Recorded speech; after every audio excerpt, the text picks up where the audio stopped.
This is ODAT Chat, your instant connection to recovery and community, one day at a time. This podcast may contain strong language, sexual content, and spiritual truth. Listener discretion is advised.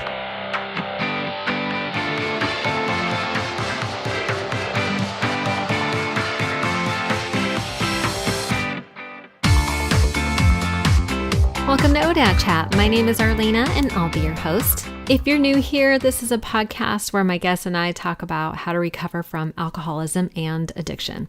We largely focus on unpacking the issues that cause addiction and how it affects us, but also on the solutions that contribute to long-term recovery. But before we jump into it, I just wanted to share an email I got from Karen S. from Dallas, Texas. Hey, y'all. She actually reached out to say that she loves the podcast, but wasn't really ready to share it on social media, which, by the way, I totally understand. I mean, not everybody wants to share with their friends and family and coworkers that they're listening to a recovery podcast, so I totally get it. Instead, she decided to show her support with a monthly $10 donation. So thank you so much, Karen. I really appreciate it. And just so you know, all donations are used for hosting, editing, and marketing services. So if you'd like to make a monthly donation and show your support, you can do so at odatchat.com, odatchat.com. So in today's episode, I have a new friend. Her name is Jean, and she is the host of another recovery podcast called The Bubble Hour. Super cute name. She actually has nearly 300 episodes, which is super impressive. It's a lot of work. So 300 episodes is amazing.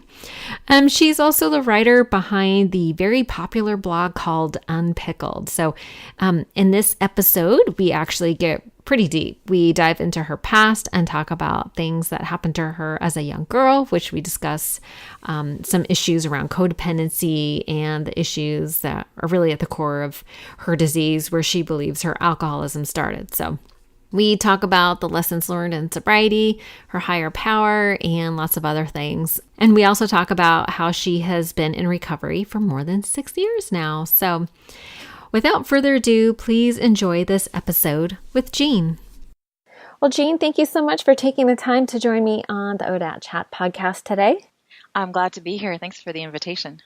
Yeah, you're a fellow podcast host. And when I went to iTunes and looked up The Bubble Hour, which is the name of your podcast, I saw that you have 229 episodes published. That's amazing.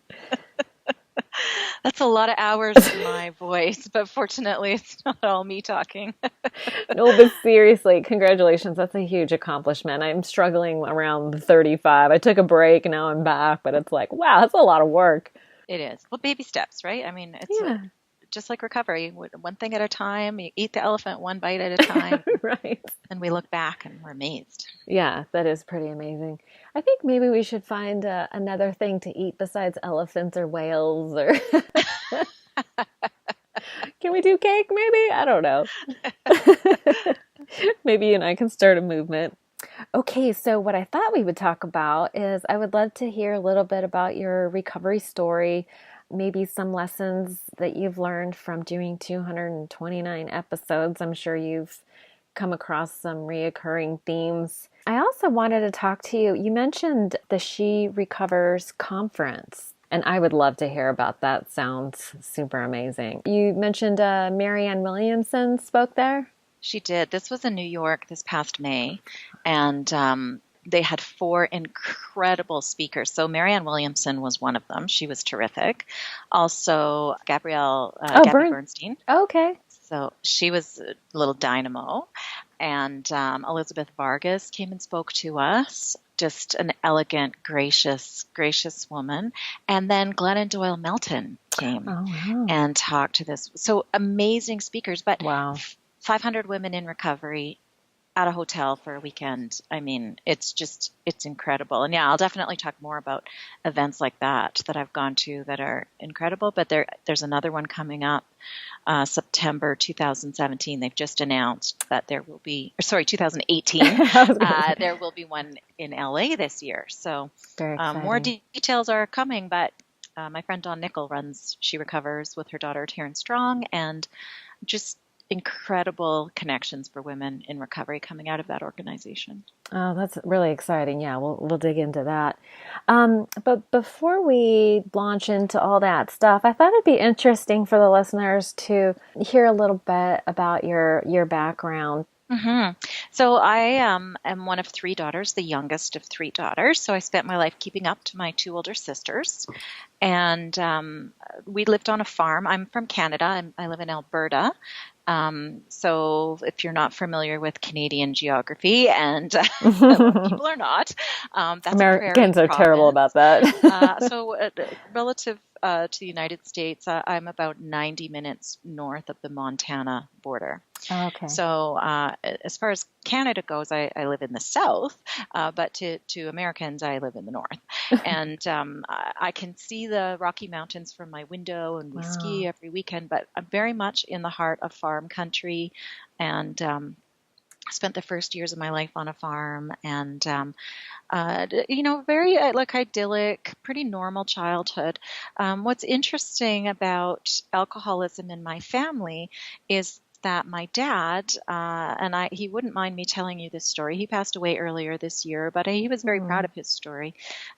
He was a young man who was in the Air Force, and he was probably about 23. He developed a problem with alcohol, and his superior said to him, "You either quit drinking or quit flying." And he loved flying. He was a navigator.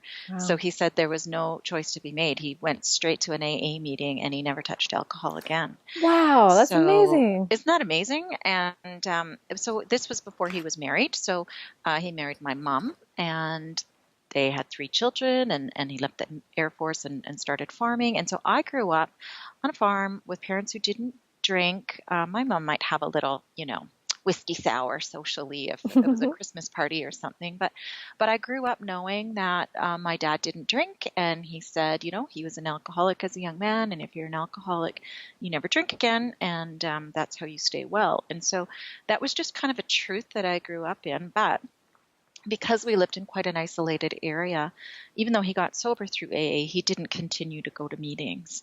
And so I didn't see active recovery the way some people that grow up with sober parents see it.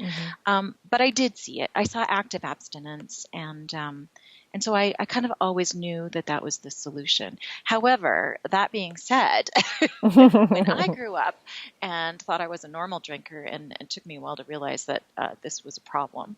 And it took me a long time to see it in my own life, but at least when I did see it, I knew what to do. I knew I had to quit, and that I didn't have a hard time accepting that abstinence for life was the antidote to my problem. So, there was good and bad in that. The bad side of it, I would say, is probably that my dad's addiction was rooted in, I'm guessing, childhood trauma. We don't know for sure. And I think he had a lot of unresolved stuff that probably came out in some ways that made him a pretty demanding dad, and a really good dad and a loving dad. But I definitely had some emotional, issues around him, and definitely tried to be a good girl, and I would say I fell quite into the good girl syndrome, very codependent. My sisters and I think probably all fall into that. I think in retrospect, knowing now what I didn't know then, that the codependent narcissist dance was alive and well in our home, even though it was a loving home. Right. So, why do you think you started drinking? Well, I started drinking because it was very important to me to appear like an adult. I think a lot of youngest kids just want to keep up, and we want to be taken seriously, and I just was very eager to grow up, and so grown-ups smoked and drank.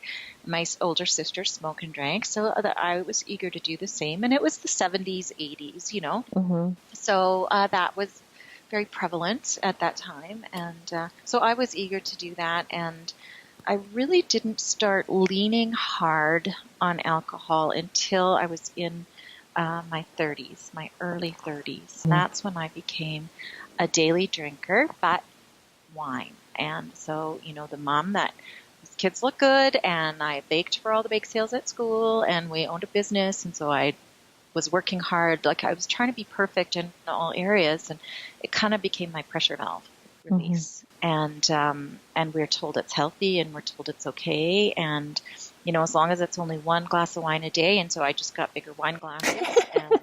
And then I started the thing where you just keep refilling the glass before it's empty and calling it one glass. And, Right. Before I knew it, I between genetics and habitual repetition of problematic behavior, Yeah. I became dependent on alcohol in a way that shocked me. Really? Wow. You and I both interviewed Andrea Owen, and she had a story of shocking herself, like having these little moments of clarity where she was like, what am I doing? Like Yeah. putting wine in Coke cans and things like that. What kind of moments did you have that made you question whether you were an alcoholic or not?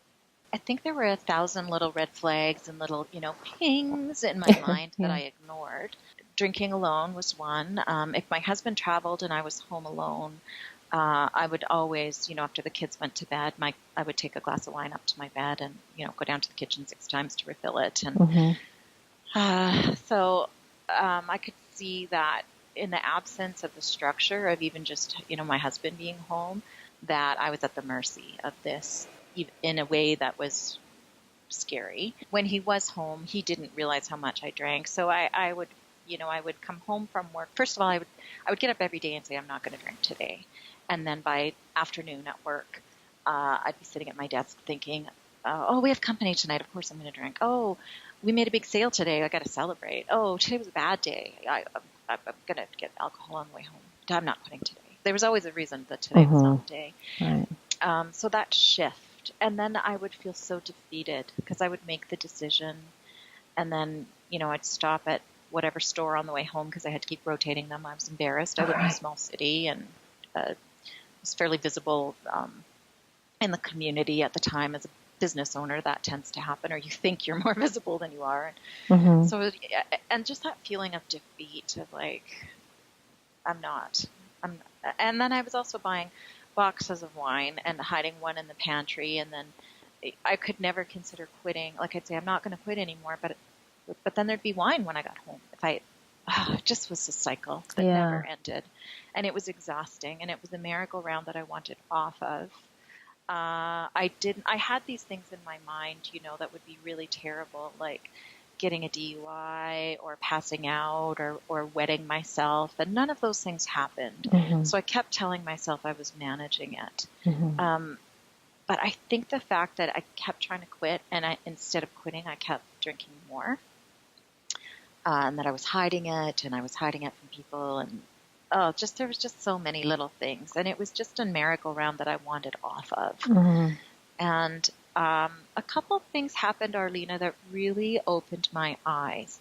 And one was that another woman in my industry, where we had a home building company, we're retired since, and I was a designer. And there was another woman in my industry who was about my same age, and we were often compared professionally. And she was rumored to have an alcohol problem. And she died suddenly from a fall at home.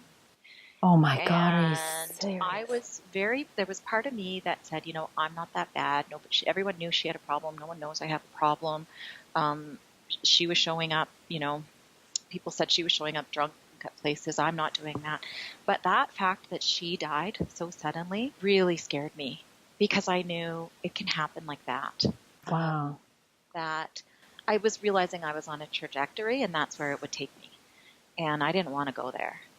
And I had this revelation of, I don't have to wait. I think one thing that we're starting to wake up to is we don't need to have a rock bottom. There was this real, because of the effectiveness of rock bottom stories in some programs that reminding people of how low they've gone and where they never want to go back to, it sort of became an accepted cliche and a wrong cliche that you have to hit rock bottom to get sober.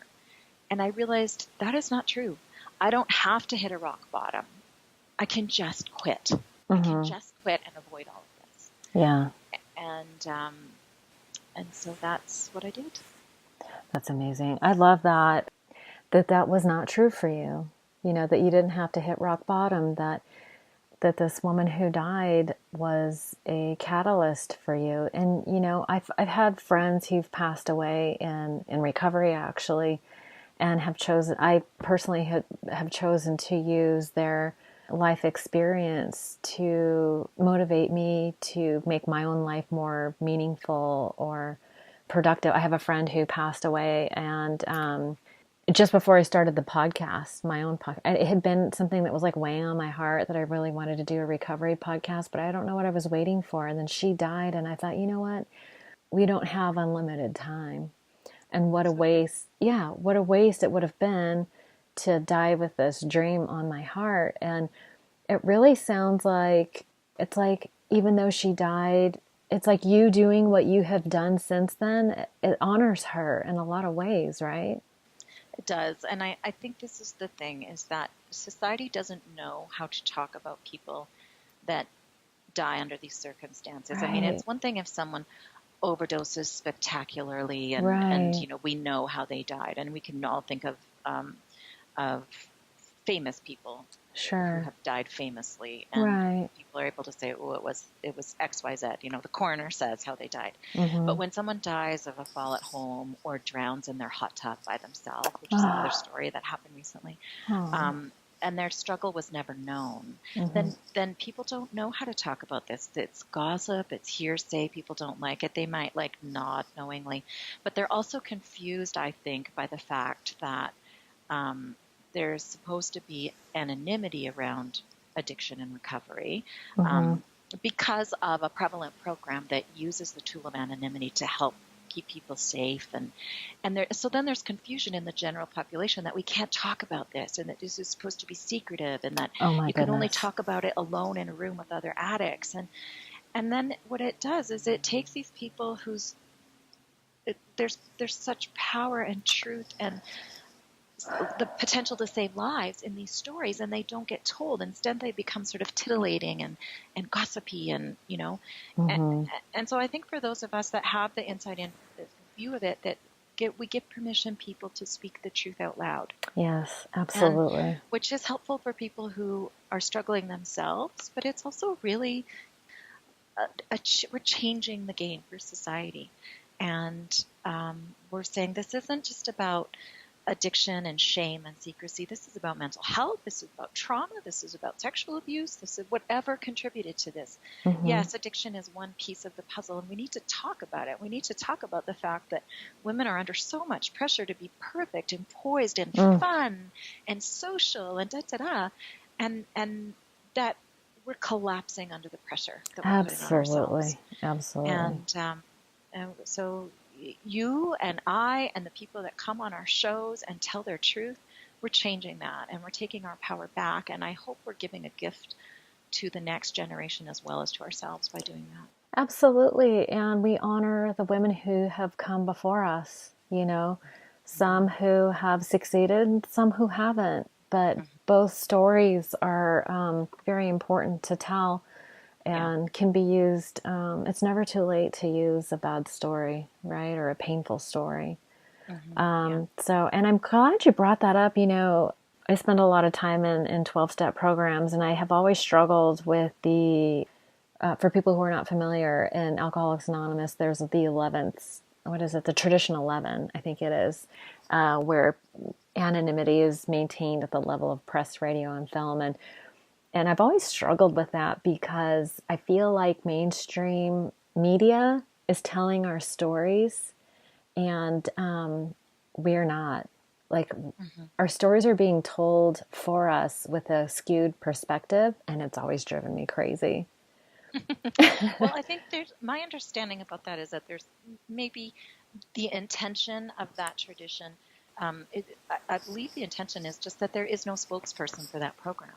This disease, if you call it disease, and there's even controversy around that, but it can be marked by relapse. And so there's a high potential that anyone who speaks on behalf of a program could then relapse, and it could reflect badly on the program or be misused, you know, for people that don't understand it. But also that it's a terrible weight to put on someone's shoulder to have to be the face of recovery. Right. And also, people are so vulnerable, especially in early recovery. We don't have a right to tell anyone else's story. And so by remaining anonymous, then, you know, we help protect each other and each other's anonymity. But I also believe that it's possible to tell our stories as ourselves. We own our stories. We have a right to them. Mm-hmm. And unfortunately, the side effect of sort of rampant anonymity or an overprotection of that tradition or going too far in that tradition is that it allows shame to thrive when it comes to addiction and misunderstanding and stigma. And for me, stigma and shame kept me drinking long after I was starting to want to quit. And so I think by telling stories and by breaking anonymity, if we're ready, if it's right, if we can do so in a way that doesn't jeopardize anyone else's recovery, we're becoming stigma fighters and shame fighters and allowing other people to consider recovery much earlier in their addiction trajectory. And that's a game changer too, because I've done episodes on my show about the stages of change. And the stages of change are pre-contemplation, where you don't know you have a problem. Contemplation, where you're starting to think about, oh my gosh, I have a problem. Planning, where you're thinking about what am I going to do about the problem. And then action, where you're ready to do something. And in past times, before the internet, the only action or the main action that was available to people was to walk into a meeting or to go to rehab. And often that action was, they skipped all the steps of stages of change because it was crisis that threw them into action. Oh, right. Someone else did that planning for them. But now with all the information that we have, people can start to move through those stages of change from the safety of their computer screens or their headphones, like we're doing right now, and start to question and plan and do all this. And the action of going to a meeting, there's other actions available to them that could make changes in their drinking as well. So they could go to a virtual meeting. They could listen to podcasts. They could change on their own. They can join. There's so many options out there now that they don't necessarily. And I'm not saying everyone that walks into a 12-step meeting is in crisis or whatever. That's simply not true. But I just feel like it throws open the process, and I believe that a lot of people, women in particular, who are very resistant to the action of walking into a meeting for whatever reason, are introduced to the stages of change and other options much earlier in their trajectory. Oh, that's my theory. That's what I think we're contributing to here. Yeah, no, I would totally agree with that. And I was curious, if you don't mind me backtracking just a little bit. So once you realized that for you that you wanted to change and you were having difficulty, what help did you seek out, or what prompted you to seek out help? Well, on the many, many, many other times that I had tried to quit drinking and never made it past a day or two, a day and a half, let's say. I was trying to change it on my own without telling anybody, and only change the drinking. I really thought my life is perfect. The only problem I have is that I drink too much. So the only thing I need to change is that I'm drinking. This was how I tried to do it in the past. And on the day when I had this physical, powerful, frightening revelation that this was going to kill me if I kept going, that I really, really needed to quit drinking, and that I didn't have to wait, that I could stop now and avoid all of the things I was scared of in terms of rock bottom and my kids finding out, public shame and all of that. I told someone. My husband and kids didn't really know. I was hiding it from them, but it sure wasn't going to last much longer. But I confided in a friend. We went for a walk, and I told her that I really needed to quit drinking, and I told her how much I was drinking, and nobody knew. And that moment of honesty was very powerful. And in the past, I had sort of done I drink too much, I need to quit drinking. But I would tell whoever I was drinking with while I was drinking. And then I'd get you don't need to quit. Right. You're fine. I'm an alcoholic, Right. And then codependency would be like, I don't want you to feel bad. Okay, I'll quit. I'll keep drinking. Right. But I chose someone who I trusted her with the truth, and I trusted her to give me honest feedback. And she was shocked when she heard how much I was drinking. Wow. And she said, I'm surprised that you can carry on with your life at the capacity you do drinking that much. And yeah, I can see why you feel you need to make a change. And then she agreed to be my accountability buddy. And then I started a blog that day. And I started the blog not fully understanding how blogs worked, but I just sort of thought, I'm going to put this anonymously out there, and that'll help me be accountable, and it'll kind of be like an online journal. Mm-hmm. And so I actually did stay anonymous for probably the first year or more as blogging. And over time, I came to see that it wasn't just the story that was powerful. It was people were really curious about each other, and that I could be helpful in breaking my anonymity too. But anyway, anonymity was part of my story in the beginning. So I told someone, I made myself accountable. I opened my heart to the idea that I needed to do more than just change the drinking. And that was a little pinprick of truth that I just somehow grasped onto that ended up exploding, because that's what recovery is, Arlena. It's right. changing everything. Everything. The drinking or the drugs or the sex or whatever you're doing that's taking your power away, that you need to change that, but you need to back up the truck and change. Why do you need that comfort in the first place? Right. How are you living your life so uncomfortably that you need constant comfort? Right. And so that just began the process. And 6.5 years later, sobriety comes easier. But I'm not fixed. I hope I'm still discovering new ways to recover when I'm 90. It's a process, and it's a lifestyle of growth and awareness and change and compassion. And oh my gosh, it's a beautiful way to live your life. It really is. It really is. And I think you really touched on something that is so pivotal to addiction, which is resolving those unaddressed core issues. Right. I think it's very human. Everyone has like this deep, dark fear that they're not good enough, that they won't be loved. And we find ways of, compensating. But first we bury it. We bury the pain. But I had heard a long time ago, I was an avid Oprah watcher. And I remember hearing on one of her shows that one of the biggest lies that we hear growing up is that time heals all wounds. The truth is that pain waits, and it will bubble up. And in order for our mind, the mind is trying to protect us, but in order for the mind to deal with it, it's like we have to let that energy go somewhere, and it typically turns into some sort of addiction. And I'm just curious, do you? Putting you on the spot here. Your core addictions what's your most shameful thing? I'm not asking you. What's my core trauma? Yeah, why do you think you drink in the first place? Like, what do you think you were trying to deal with?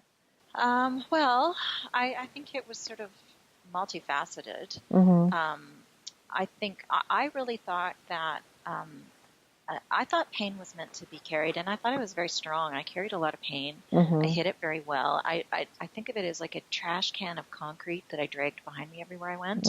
But I bedazzled the trash can. I love that. Everything's great. I have it together. Anyone that someone who was really needy and attention seeking and complaining irritated the crap out of me. Be strong. We all have stuff. Carry your pain. Bury that pain. Sit on the list. Suck it up. Is wrong. Yeah. Suck it up. Overachieve. And I had zero interest in opening up that garbage can and, dumping the contents on the grass and sorting through them. Processing my pain was not something I was interested in because I thought that was wallowing in it. Right. And what I didn't understand was that when I finally got the courage to do that after considerable time of sobriety and recovery, it wasn't easy to do, but when I did muck through it, there was healing in it. And I had to let go of the idea of being strong. But your question was what was in that garbage can? Took me a long time to unpack it and really examine it, but some things that in retrospect contributed to it. One, and I don't talk about this a lot, but I think it's important to talk about. As a kid, I was molested by another kid. Probably in the 70s, they would have called it playing doctor, natural curiosity. But there was a couple things that contributed to it. One was that it was another girl, so I had a lot of shame that. And she was older than me. And I think I felt like I was bad. And it wasn't until I was much older, and as a mom, I started to approach it like giving myself some loving maternal healing around that, which my mom couldn't have given me. I didn't give her the opportunity. I never told anybody. And I forgave myself the shame, and I realized I didn't know what was happening. And like someone probably also did this to this other kid, so she might have been repeating the behavior. Absolutely. I had so much shame on that, so much guilt, and it contributed a lot to promiscuity. Yes. As a teenager and as a young woman. Yeah. And oh my God, the shame around that. That was very deep rooted and ingrained and hard to look at. And I'm pounding. My heart is pounding as I'm telling you. Oh, Jean. And not because I was so traumatized around it, but because I've been so invested in protecting the secret that my body, my physiology is wrapped around it. It's inside me on a cellular level, I think. Yeah, and absolutely. It's hard to talk about. And yet, when we look back at those moments, if I had a stopwatch running and I tallied up the amount of time that happened during those repeated occurrences, it happened over a number of instances over one summer in particular. Maybe there's 12 minutes there, and I'm 50 and I've raised 3 children. I have a long, beautiful marriage. I have grandchildren. I've nurtured and loved them. Can I give myself some of that? Right. Like, what is 12 minutes over 50 years of life? But holy, can I swear? Holy shit. Yeah. Did that do a number on me? Yeah. And so that's one thing. But I really didn't understand that at all. Wow. In fact, it was like watching Celebrity Rehab. I used to watch it and kind of pretend Dr. Drew was my doctor while I watched it. Be like, if he was asking me these questions, what would my answer be? And he had asked someone on that show, what about your childhood? Any kid-on-kid stuff? Anything you wrote off as being normal that maybe is haunting you? And that's when I kind of had this epiphany. Wow. And it brought it back to mind, but then I couldn't deal with it for years. So that's one thing. Big thing. Can I comment on that one thing? That exact thing happened to me. Really? Yeah. Have you processed it? Did you? Yeah, I mean, I've been in recovery for a really long time and done tons of therapy, but when I was a little girl, it started when I was about 4 or 5 years old, which is hard for me to wrap my head around even now. But it was girl on girl. It happened to me when I was little, and it went on for years. Oh yeah. And I grew up. I was so confused. I thought I was gay. Like I did. Which was, for my generation, that was like not. There was not the discussion around that there is now. So holy, was that confusing and. Oh yeah. And then listen, we're practically the same age, so I totally I'm so grateful that you shared that because it's not something that I talk about. I won't talk about it. I go to 12-step meetings, but I don't talk about it in mixed meetings. Occasionally, I will bring it up in women's meetings, and there's always somebody who comes up to me later and says, that happened to me too. I can just guarantee that, people listening are having Me Too moments as they hear it. And yeah. Statistically, it's part of a lot of people's story, and so maybe we should just pause and just send out some love to anyone who's having that right now and who's hurting and feeling it, because it literally hit pause on your podcast if you're listening and you need to take a breath. Yeah. Stuff and go process it, get help. It's big stuff. And yet, oh my gosh, the freedom that came from acknowledging it and freeing myself from the shame and the guilt. Right. And not only that, but because I thought I was bad and misunderstood a lot about myself, I can just see the chain events that went far into my adult years as a result of that. So I not only had to forgive myself around that, but around all of the ensuing garbage that came from it. So yeah, absolutely. And you mentioned something that that I think about often is promiscuity as a teen. I have teenage boys. And occasionally they come home from school and they talk about certain things. And I the first time I heard it, I was like, hold up.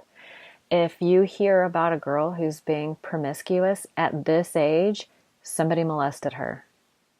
So we need to have compassion and for those girls who are acting out. And it's funny how boys receive, I don't want to say compliments, but they receive validation and self-esteem from being sexually active at a young age, where we absolutely shred women. We shred women who behave in a sexual way at an early age. And those are the women who are being traumatized sexually. So I really, this is something that needs to be talked about, that if a young girl is being promiscuous, just know that she was molested by someone. There's a good possibility of that. And I think codependence plays a high role for a lot of young women in promiscuity too. My own experience was that, and I only just came awake to this recently, and it's come out in so many ways in my life, but I had no idea what I wanted. I didn't care what I wanted. I wanted people to like me, so I wanted whatever they wanted. I wanted that boy to like me. I would never have said, oh, I don't want to do this. Right. Because what I wanted didn't matter. Right. What I wanted was to be accepted, and I wanted to be safe and comfortable. And to say no was very uncomfortable. And I could convince myself that I wanted whatever someone else wanted, whether it was pizza. I really want Chinese food, but if you want pizza, I want pizza because I want you to be happy. Right. Or what I wore, what I said, or who I hung out with, or, just like, it's kind of part of that anything to be needed. And I'm afraid that the vernacular I'm falling into is that sort of, I'll do anything for you, that, which goes back to that shaming women of she'll do anything. But it comes from a place of pain. And I have 3 sons, and I really tried to raise them with that awareness too of, you know what, guys, I think are more emotionally able to have sort of emotionless physical connections, and for women it's never meaningless. I truly agree. believe that, even if they think it is, it's not. We're just different. Yeah. And there's a need in us, I think, that's very much more emotionally attuned. And yeah, it's never casual. It's rarely casual. There's some women who will differ, beg to differ with me, and probably that if you're mature and emotionally healthy and all that, I think you can get to that place. But for young women, there's so much there, and we've got to be gentle and compassionate with these girls because they don't know how to be that for themselves. Right. Yeah. I think it's that self-abandonment. Yeah. In recovery, I've, done several stints in therapy, and I can trace it back to self-abandonment. There were times when I would just, and I think alcoholism or drug addiction, things like that, go hand in hand with codependency, because you do have to sell yourself out to get what you think you need. Like the addiction takes hold, and you sell out your morals and principles and your inner little girl to get what your addiction needs to be served. Yeah, it does. And so I think it's multi-layered, right? Because we're serving the addiction to self-approval or safety or acceptance or love. And then that's a really uncomfortable way to live. And then society offers us this solution. Oh, well, guess what? Here's some pink wine for you. That comes in a bottle that looks like a purse, and we're calling it, mommy juice or whatever. And a glass of this a day is good for you. And, so then there's all this acceptance around that. Yeah. And then that's kind of a lethal combination. And again, it works for some people, so that's very confusing. But what we need to understand is they're probably abnormal if they can take it or leave it versus, it's an addictive substance. It's pretty normal to get addicted to it, especially if you're having it every day. And yeah, we're just so tough on women. And then we beat them up for the things they do to try to comfort themselves from dancing as fast as they can. I know. And it's a hard thing.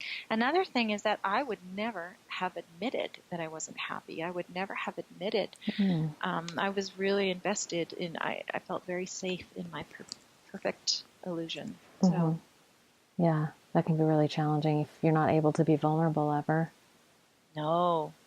Gosh, no. I mean, and some of the ways that came out, I mean, looking back, I can see so many areas of my life that I've had to heal. Like one thing that was very important to me in my job was how I looked, because I felt very safe if I was always beyond criticism. So slightly underweight, because then you can't criticize my weight, which fed into some eating disorders that I'm prone to. New outfit pretty much every day. I was really like, if I had an important meeting or appearance coming up, nothing in my closet would do. I would have to go buy something new, because that was the armor that kept me safe, was how I looked. Yeah, And you called it outfit as armor. yeah. Oh my God, I love that when you outfit as armor. That really resonated with me. Yes, and so I would never go to the grocery store without my makeup on or without being dressed to the nines, and Right. you know, because it was important to me to look like I was coming from work, and I mean, I was probably coming from work, but there was just no time to change. I was, you know, I was busy, and busyness is another armor. I was addicted to busyness. I felt shame if I ever said I wasn't busy. Right. Yeah, you know what? I picture it as if I was like, have you ever got your feet wet in your shoes, and then you take your shoe off, and then your foot's all like shriveled up inside of it? Yeah, it's all pruny. That was me. It was like me being inside of a steel-toed gum boot, you know, standing in a mud puddle, but I was wet. And then I never wanted anyone to see like this shriveled version of myself that was inside of there. And recovery for me has really been about laying down the armor and all the things that I needed to protect myself, and just nurturing myself and learning that it's safe in this world to just be me without all that stuff protecting me. Right. What are some of the tools that you use, you know, even today to practice self-care? Well, tools-wide, even though I didn't participate in a 12-step program, I was very aware that those steps worked for people, and I knew that in my dad's case, it had been important in his life. So I looked at them. What are those? Why are those important? Why do you do an inventory? Why do you have accountability with another person? You know, why do you do these things? Why is that important? And then I incorporated those into my life. So I did some of that. Smart Recovery, I make use of their resources, and that's more of like a cognitive behavioral therapy approach. Connecting with people in recovery started to become really important to me. So all of those things fueled my recovery. So part of my self-care is just making sure I keep that in my life. I don't think we can ever get complacent if we get complacent about our recovery, even if we're protecting our sobriety, we start to lose it. You know, it's really a use it or lose it kind of thing. Absolutely. It lays in wait. So I sort of see it as a vulnerability that I'm prone to. And so I have to actively manage it the same way a diabetic manages their blood health. I have to manage my mental health. So that's one thing. I started on a very mild antidepressant for my anxiety earlier last year, and it has made a world of difference for me. So one of my self-cares was just admitting that I had anxiety. I wasn't weak for admitting it. I thought anxiety was weak. And as I said, you know, I really valued strength and misunderstood what strength was. And now I understand that, thanks to Brené Brown, strength is vulnerability. Right. It takes courage and strength to be vulnerable. And so the courage and strength that it took for me to call my doctor and call a therapist and start working on this anxiety instead of ignoring it, that's an important part of my self-care. I walk a lot. I listen to a lot of podcasts. I stay connected through an online community. I help others. And I sleep. Sleep is very important. Yeah, Ariana Huffington has really been beating the drum about sleep, you know. Yeah. In her book Thrive, she talks about it a lot. And I think it's, I have some older people in my life, you know, my in-laws, for example.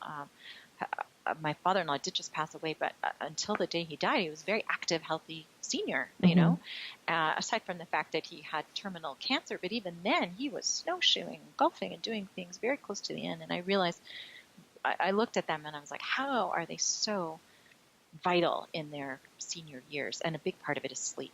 I could see that they slept more than I did. So yeah, sleep is important. I make sure that I am loving to the people in my life who are important to me. And also, and this is really hard, but I don't just give love, I receive love. Very hard for a codependent in recovery to do. Yeah.